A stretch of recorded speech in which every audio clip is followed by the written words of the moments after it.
Bueno, buenas tardes a todos. Voy a empezar con el Ateneo. Yo soy Yamila Uber, soy bioquímica, residente de primer año de la Residencia de Bioquímica Clínica de Resistencia Chaco, y voy a presentar mi Ateneo, que corresponde a la rotación por el área de hematología del Hospital Perrando, que se titula Linfocitos reactivos, desde lo subjetivo a lo objetivo. Bueno, se entiende, digamos, que voy a hablar de linfocitos reactivos y desde lo subjetivo al objetivo lo coloqué porque si bien la observación de estos linfocitos en el frotis tiene inherente, digamos, la subjetividad del observador, es necesario que nuestros informes sean objetivos para que el médico pueda interpretar estos resultados de manera objetiva, es decir, de una sola manera como, como corresponde. Entonces, como objetivos, me planteé, digamos, a través de un caso clínico, poder describir las características de la linfocitosis reactiva y la morfología de los linfocitos reactivos, poder interpretar a los linfocitos reactivos con la clínica del paciente,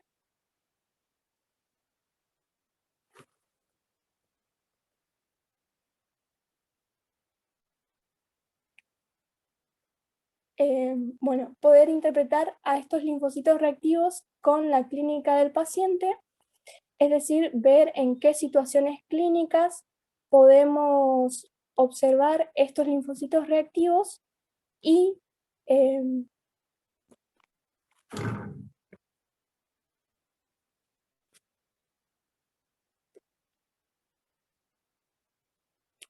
saber cómo y cuándo informar estos linfocitos al médico. Entonces, le presento a Andrea. Ella tiene 18 años de edad. Hace 5 días que presenta fiebre, dolor de garganta e hinchazón dolorosa en el cuello, por lo que decide consultar con su médico, el cual observa amígdalas irritadas y ganglios cervicales aumentados de tamaño. Entonces, el médico decide realizar un test rápido para estreptococo, que da negativo. Se realiza una prueba de Pau-Bunel, que es para la detección de anticuerpos heterófilos en el diagnóstico de mononucleosis infecciosa, que también da negativo. Se realiza además un hemograma completo que arroja valores normales para la edad y el sexo. Y también se realiza serología completa para el virus de Epstein-Barr, que también dan negativos. Es decir, que no se llega a ningún diagnóstico. Entonces, 10 días después, Andrea vuelve por urgencia presentando una temperatura de 38,9, linfadenopatías cervicales anterior y posterior muy dolorosa, amígdalas eritematosas y cubierta con un exudado blanco, y se llega a palpar la punta del vaso. Entonces, con esta clínica hay altas sospechas de mononucleosis infecciosa, por lo que se vuelve a realizar una prueba de anticuerpos heterófilos, que vuelve a dar negativo, y un hemograma completo. En el hemograma completo se pueden observar que el equipo arroja estos valores, que podemos decir que la serie roja y plaquetaria se encuentran dentro de los parámetros normales para la edad y el sexo, y que en la serie blanca podemos observar una leucocitosis, y que esta leucocitosis se debiera a un aumento de los linfocitos. Estos parámetros se corroboran al observar el frotis de sangre periférica, pero se observan estos linfocitos con estas características morfológicas, que comparándolo con un linfocito pequeño normal, podemos observar que tienen un mayor tamaño, son más irregulares, presentan una cromatina menos condensada, mayor citoplasma y en este caso un citoplasma mucho más basófilo. Bueno, el primero en observar y describir estos linfocitos fue Turk en 1907, donde observó células atípicas con un núcleo relativamente inmaduro y un citoplasma basófilo, intensamente basófilo, que en su momento, digamos, se las relacionaba con células malignas. Luego, Downey y McCaillen las describieron al observar en un paciente joven con diagnóstico de leucemia, en el cual no estuvieron de acuerdo, entonces la clasificaron según su tamaño celular, basofilia citoplasmática, forma nuclear y grado de condensación de la cromatina en 3 tipos celulares, tipo 1, tipo 2 y tipo 3. Para presentarles los tipos de células de Downey, me gustó este hilo de Twitter del doctor Bradley, donde va describiendo cada tipo de célula de Downey, donde tenemos la de tipo 1, que son las células de menor tamaño dentro de esta clasificación, donde podemos observar un núcleo irregular con alguna hendidura o lobulaciones, y que en el citoplasma puede llegar a observarse gránulos citoplasmáticos. La de tipo 2 son células más grandes, con mayor citoplasma, un citoplasma claro, con diferentes matices de basofilia, pero que esta basofilia se intensifica en las zonas de contacto con el glóbulo rojo. Una cromatina menos condensada y que se puede llegar a observar algún nucleolo, pero no tan prominente. Estas células también se las conoce como linfocitos con características linfomonocitoides por su parecido a los monocitos. Después tenemos las células de Downey tipo 3, también conocidas como inmunoblastos por su parecido a los blastos. Se caracterizan por ser grandes y por una intensa basofilia citoplasmática. Pueden presentar un nucleolo muy prominente y una cromatina algo más condensada. Entonces, ¿de qué las debemos diferenciar a estos linfocitos? En el frotis debemos diferenciarla de células plasmáticas que, si bien no, digamos, usualmente no aparecen en el frotis, pueden aparecer en algunas patologías, pero vemos que las células plasmáticas tienen un núcleo mucho más pequeño, una relación núcleo-citoplasma baja, es decir, un gran citoplasma, y un núcleo con cromatina muy condensada y un halo perinuclear grande. Otras de las células con las que la debemos diferenciar son con los monocitos. Estas células de Downey tipo 2 pueden llegar a aumentar de tamaño y llegar a ser tan irregulares que parecerse a un monocito, pero debemos tener en cuenta que el monocito tiene un núcleo característico que, si bien la bibliografía dice en forma de herradura, generalmente no lo vemos así. Me gusta ver el núcleo del monocito y verlo en forma de 3D, también se dice en una cromatina algodonosa o esponjosa.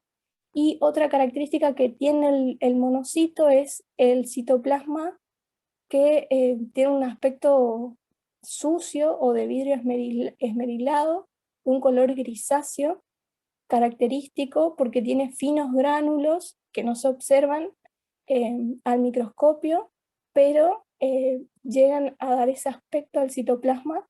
En cambio, los linfocitos, cualquier tipo de linfocito, digamos, reactivo o no, tienen un citoplasma limpio, que pueden tener diferentes tipos de basofilia, pero se ven limpios, y en el caso de observarse gránulos, vamos a observar gránulos azurófilos grandes que se distinguen fácilmente.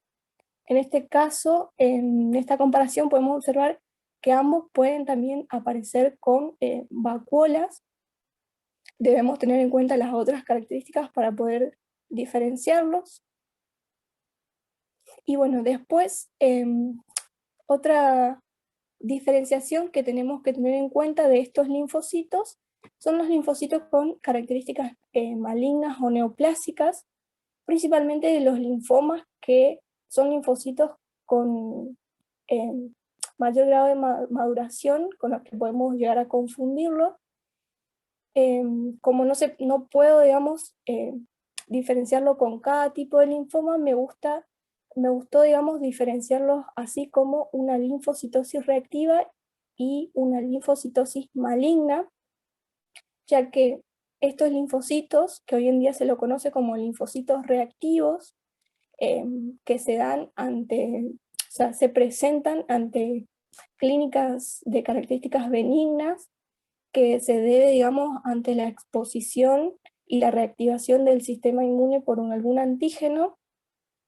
Vamos a observar en el frotis de un paciente con esta linfocitosis reactiva un polimorfismo en estos linfocitos, es decir, linfocitos con diferentes características, ya sea diferente basofilia citoplasmática, diferente tamaño, diferente condensación de la cromatina, y en una linfocitosis que tiene características neoplásicas, vamos a observar un monomorfismo en la población de linfocitos, donde los linfocitos se parecen entre sí, es decir, tienen las mismas características de condensación de cromatina, de citoplasma, de relación núcleo-citoplasma.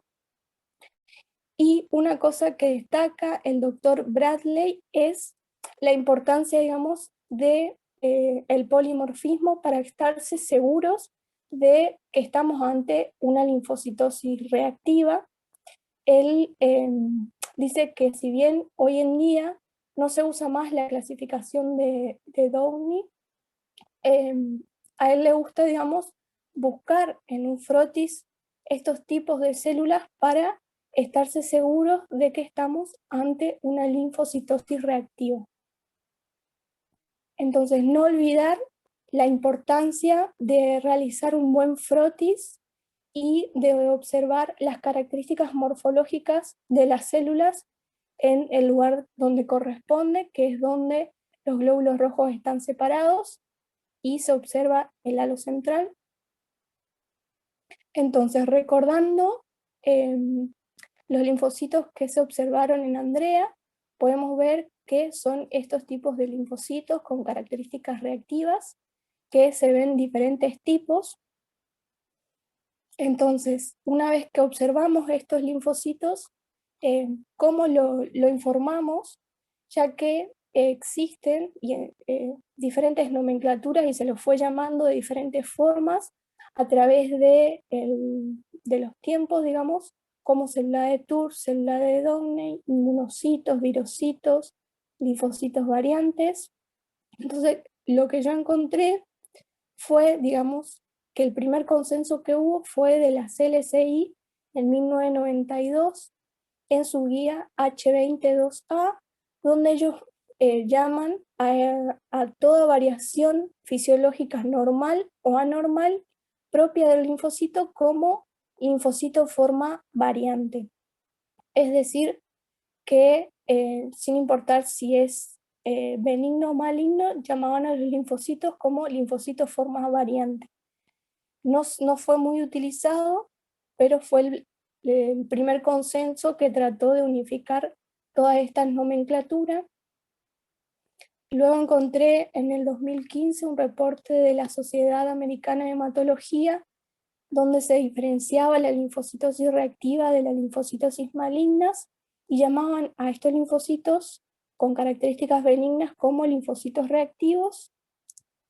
Y en el 2015 el Consejo Internacional para la Estandarización de Hematología sacó recomendaciones para estandarizar la nomenclatura y la morfología de las células sanguíneas en sangre periférica, y ellos recomiendan utilizar la nomenclatura de linfocitos reactivos para describir a estos linfocitos con etiología benigna y linfocitos anormales, junto a una descripción para informar a aquellos con sospecha de etiología maligna o clonal, y que se recomienda en el caso de que los linfocitos reactivos estén en cantidades significativas, contarlos como una población separada dentro del diferencial. Entonces, el informe de Andrea quedaría de esta forma, con los linfocitos reactivos separados, que en este caso fueron del 30%. Entonces, con la clínica más estos linfocitos reactivos, se decidió realizar una PCR para Epstein-Barr, la cual dio positivo, y con lo cual se llega al diagnóstico de mononucleosis infecciosa, y Andrea resuelve su cuadro en los próximos 10 días. Entonces, ¿qué es la mononucleosis infecciosa? Brevemente, es una enfermedad que se caracteriza por fiebre, faringitis muy dolorosa, que puede presentar exudados blanquecinos, y adenopatías de características inflamatorias. Están causadas principalmente por el virus de Epstein-Barr, también puede estar determinada por citomegalovirus y en un 1% por Toxoplasma gondii. Estos otros virus pueden causar una clínica muy parecida a la mononucleosis infecciosa, como la primoinfección del HIV, el herpes simple, varicela zoster, hepatitis A y B, rubiola y adenovirus. Entonces, el virus de Epstein-Barr es el virus del herpes humano tipo 4, es un virus envuelto con un genoma ADN doble cadena lineal, envuelto en una nucleocápside. Tiene una prevalencia del 95% en la población adulta. Se la denomina enfermedad del beso por transmitirse por saliva. Entonces ingresa por saliva y infecta el epitelio faríngeo. Desde ahí va a infectar a los linfocitos B, donde ingresa al genoma de los linfocitos B produciendo una activación policlonal y donde van a quedar en estado de latencia.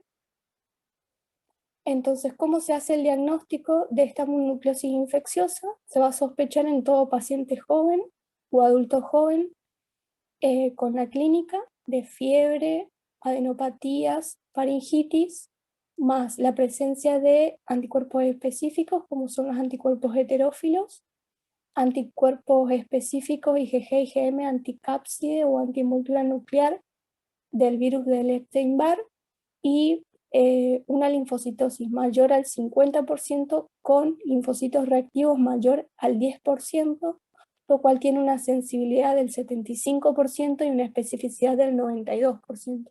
Es decir, miren la importancia, digamos, de contar e informar el diferencial de los linfocitos reactivos.